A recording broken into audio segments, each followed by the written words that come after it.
Welcome back to Fanboy TV's coverage of South by Southwest 2019. I'm Mark Martinez, and I'm here with Ricky Bates Jr., writer-director of Tone Deaf, which is premiering tonight at the Ritz.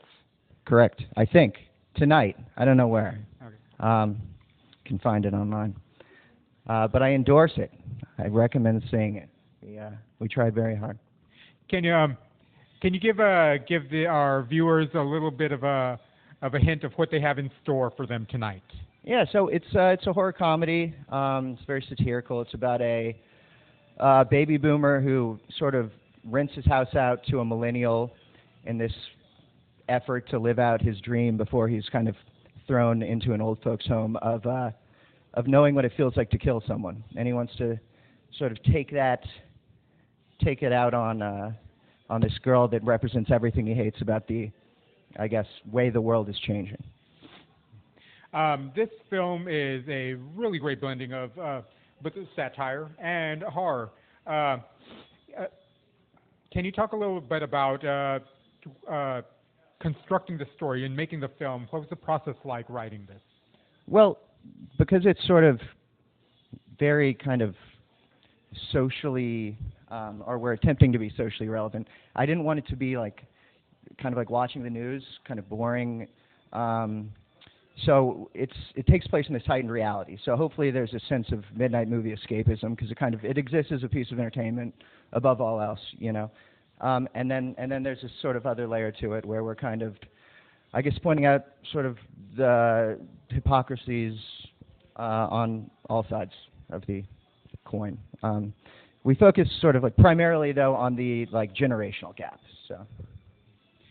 You have a really fantastic cast in this film. Can you talk a little bit about getting these people on board and casting? Well, yeah. I mean, I got super lucky. Half of them I've worked with before, and they've just sort of become friends. And then Robert, I'm a huge X-Files fan. Agent Doggett is my guy, and so I reached out to him, and I was incredibly pleased that he wanted to do it. And then Amanda, I'd actually tried to work with Amanda before, several years ago, and it didn't work out. And so I jumped on this opportunity. She's like so smart, so funny, and this gave her like an outlet to play someone who is more on the sort of unlikable spectrum of things as far as heroes go. Because usually she's sort of, and these were her words to me, kind of confined to staying pretty and being nice to one degree or another. And so she really dove all in and made this character incredible. No, it looked like it's one of those things where an actor wants to stretch themselves. They want to work their muscles out, their acting muscles, and you can see everybody in this film just went all out. Well, that's all them, man. I mean, we have a lot of fun. All I do is try to sort of create like a safe space for everyone to get weird, and you cast it right and let them do their thing. So I certainly don't micromanage on set. And talking about giving a safe place to get weird, have the form of satire, the blend of satire and horror, has that always kind of been a part of you? Have you since you were young? Have you always kind of gone in that direction? I think so. I mean, my favorite sort of movies that inspired me to, I guess, make movies when I was younger were like, John Waters films and, Todd Solondz and all that kind of stuff. So, I'm certainly sort of inspired by that. And then also, I use comedy as a coping mechanism for myself as well. So it's kind of how I deal with things. And all these movies are in one form or another fairly personal. So. The film talks a lot about, the kind of the divide between the baby boomers and kind of the millennials and the difference. And what do you feel about that? The kind of the clashing of the two. Well, it's interesting. I mean, the sort of angle we take is that this baby boomer is completely terrified about the younger generation and their sort of obsession with themselves. But what drives him off the deep end, drives him to commit these horrific crimes is his complete obsession with his place in the world as a result of that. So again, you know, he thinks he's sort of this right fighter, but there's so much hypocrisy involved.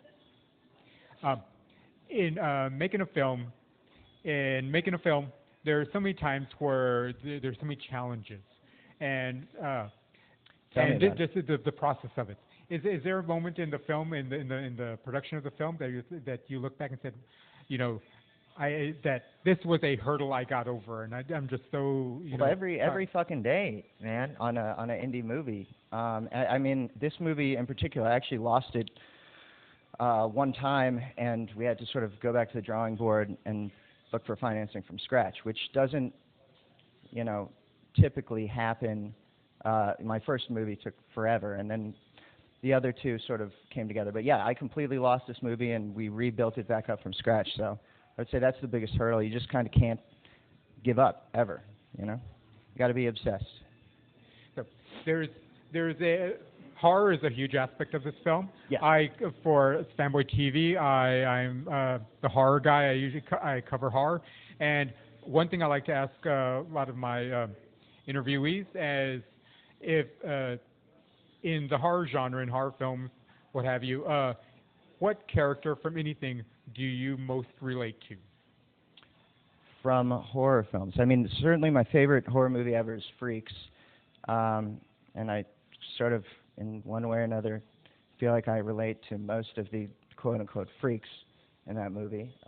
It's my favorite, so I guess is that not as specific as you were looking for? That's fantastic. You know, I'm doing my best here. A little hungover.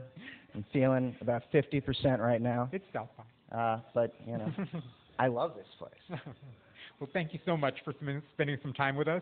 And everybody, remember, tonight, Tone Deaf is premiering at the tonight at the Ritz.